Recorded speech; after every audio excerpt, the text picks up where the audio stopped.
एखादा समजा ऊस आहे, तर ऊस या पिकाला ज्यावेळेस त्याचं फुटवा अवस्था ते त्याची ग्रँड ग्रोथ म्हणजे ज्यावेळेस त्याची कांडी लांबते, अशा वेळेला त्याला नायट्रोजन, झिंक आणि बोरॉन या अन्नद्रव्याची गरज जास्त असते. मग त्याचं पीपीएम आहे. मग त्यानंतर ऊस हा परिपक्वतेकडे जातो, म्हणजे ज्यावेळेस त्याचं ब्रिक्स म्हणजे त्यावेळेस शुगर त्याच्यामध्ये भरायला सुरुवात होते.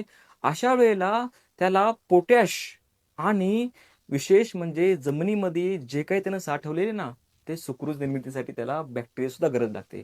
मग याचा आम्ही अभ्यास असा प्रत्येक पिकाचा अभ्यास केला. मग ते हळद असेल, अद्रक असेल, ऊस असेल, डाळिंब असेल.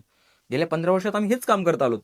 मग ते काम करत असताना आम्हाला समजलं की आपल्याला शेतीच्या पद्धती बदलल्या पाहिजेत आणि आपण जो पोषक घटक म्हणजे न्यूट्रिशनचा जो विचार करतो तो वेगळा आहे.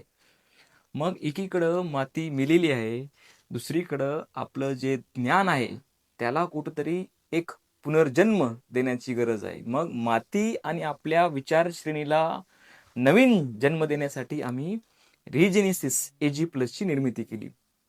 रिजेनेसिस एजी प्लस, आता एजी प्लस म्हणजे काय, तर आपल्या भारतामध्ये म्हणजे खरंच ही एक आनंदाची गोष्ट आहे की अनेकांना एक ट्रॅडिशनल विजडम म्हणजे आपण जे पारंपरिक आपलं जे परंपरागत ज्ञान आहे ते फार चांगलं आहे. उदाहरणार्थ, आपल्याच पूर्वजांनी सांगितलं होतं की जर एखादं बी जास्त काळ टिकवायचं असेल तर त्याच्यामध्ये राख मिसळली पाहिजे.